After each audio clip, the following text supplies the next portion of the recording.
Hello, this is going to be a video of my puzzle collection. I'm going to show you guys each puzzle that I have and talk a little bit about it. If you want more detailed information on a specific puzzle, just ask me and I will make a review of it, or maybe a tutorial if that's the type of video you want to see. Just ask by posting a comment below. Okay, so let's go ahead and get started. The first cube I'm going to show you guys is my mini 3x3 cube. It's very, very small. Here it is compared to a regular Rubik's Cube. So it's quite tiny. I got this from a keychain cube, and what I did was I got two keychain cubes and I took the keychain part out and got the corner from the other keychain cube and put it in here. So basically this is just a keychain cube that doesn't have a keychain hole in it. It's kind of rough, but if I lubricate it, it will break just because of the way that the stickers is made. Anyway, so the next puzzle is my 3x3x1 floppy cube. I made a review of this puzzle. You might want to check it out. Anyway, it's a really fun puzzle. I got it from efforts.com. It's really cool. It's fun to play with. It's pretty easy to solve, so it's fun to give to people that don't know how to solve puzzles. That's the 3x3x1 floppy cube. Next cube is my 2x2 Ishin.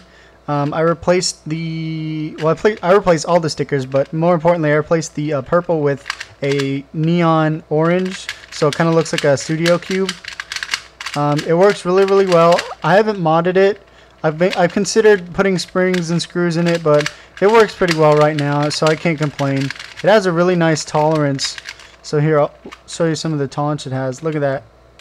This is a really, really nice first puzzle that doesn't have screws in it. I modded it with CRC silicone. Or sorry, I didn't mod it. I lubricated it with CRC silicone, and it works really, really smoothly. So it's a great puzzle. If you need a 2x2, get an Ishin, definitely.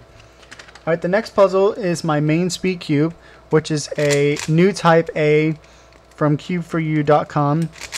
With CubeSmith smooth tiles. This puzzle is what I have my personal best record with, and it's just a really good puzzle. It probably cuts corners better than any puzzle I have, and it has the most resistance. Like, it doesn't lock up.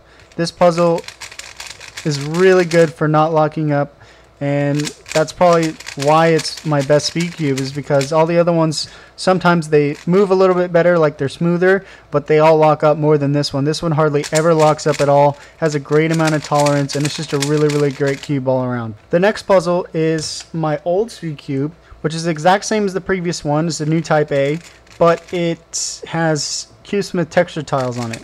Now, I've already said some stuff about texture tiles in my video about smooth versus texture versus sticker, so you should check that out. It's on my channel. But anyway, it's still a good cube. I used to use it a lot, but not so much anymore.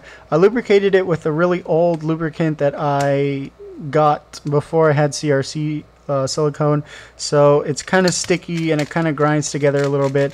I also used this cube in my video of how to make an old cube really smooth again. You should check out that video also. But this is one of the cubes that had a bunch of like gunk and stuff all over it. But anyway, still a good cube. The new type A's are really nice.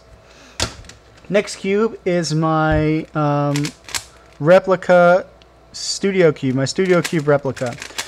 Basically what it is a speed cube that is designed to look exactly like a studio cube.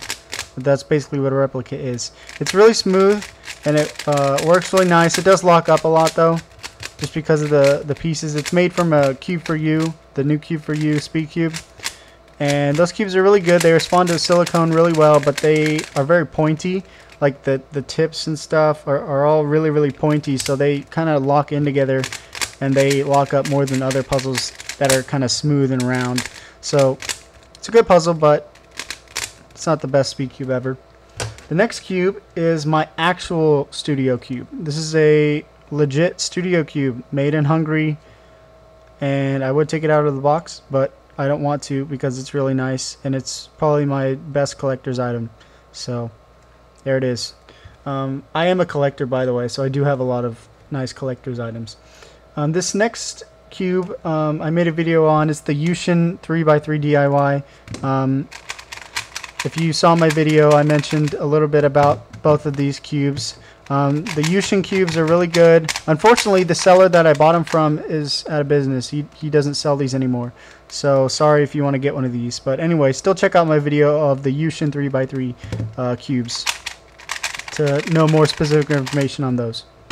This one's missing a center cap, by the way, because it popped off and I can't find it. But I'll find it eventually.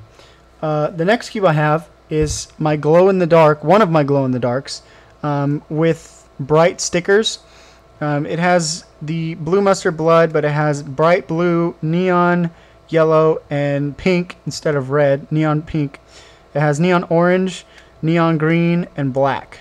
So this cube, it's a glow-in-the-dark cube. However, you can't solve it in the dark, but, well, pitch black dark anyway. If it's kind of dark outside, like you don't have a lot of light, this cube lights up better than a normal cube would. Because of all the bright stickers and the white background, the cube is a lot easier to see in dark areas. But I mean, really, there's no cube that you can solve in 100% pitch black darkness. But this is pretty close. It's made of a Type C, Cube for You Type C cube, and it's really nice. However, it's really loose, and it's the only cube that I have that has a white background. This is technically, it's not a white background, but it's pretty dang close. And the reason I don't like having white backgrounds is because I don't think there's enough contrast between the white and the yellow stickers. They kind of just blend together because they're both really, really bright colors. That's why I like black cubes. But anyway, still a fun cube to have, and it works really well in dark areas. The next cube is a cube that my cousin got me from Japan. I don't really solve it, but it's really nice to have as a collector's item. I think it's really cool. It just has some cool little Japanese stuff on it. That's like a really famous painting, by the way, the one with the little waves. I don't know what it's called, but it's really cool, and I'm really glad he got this for me because I enjoy things like that. The next cube is my Rubik's icon. It's not an actual icon. This is a Cube for You with the icon color scheme. So the cubes are, the sticker shades are a little bit differently, but they're pretty similar.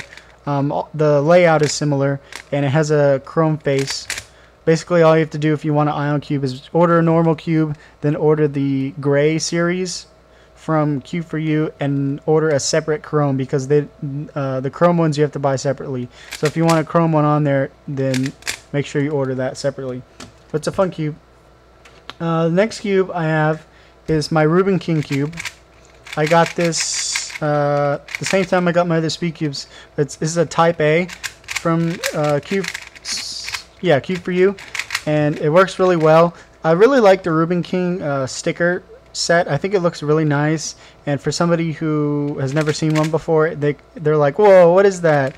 And it makes you look like a badass because you can solve this crazy puzzle. But it's really fun to play with, and the Ruben King cube is definitely a challenging. It's not too challenging, but it's still fun enough and challenging enough to make it worthwhile.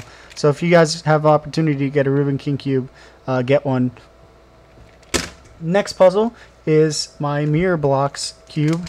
This puzzle is really fun because it shape shifts, and it solves the same way as a 3x3, but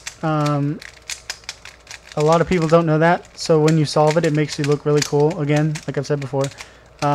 Here's the checkerboard pattern. Basically what it is, if you don't know, is it's a 3x3 that has different shapes on it. Like each little cubie is a different shape, and that's how you solve it. Instead of solving it by like individual colors, you solve it by like uniqueness of shape.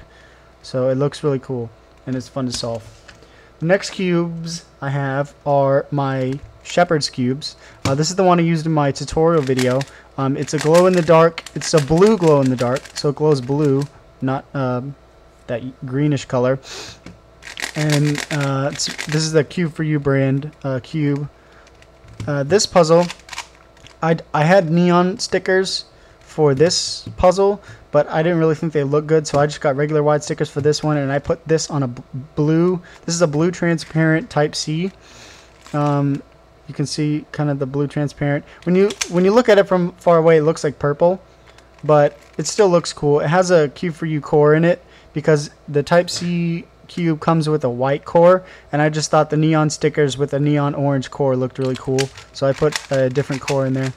It works really great. It's really, really smooth. The glow well, the glow-in-the-dark one and the transparent cube are really, really smooth. For whatever reason, I mean, I guess it's just the material that the cube is made out of, but they respond to silicone like really well. So if you have an opportunity to get a glow-in-the-dark cube or a clear transparent cube, get those because they're really cool. The Shepherd's Cube is also a really fun puzzle to get, and I have a tutorial how to solve a Shepherd's Cube on my channel, so check that out if you guys want to.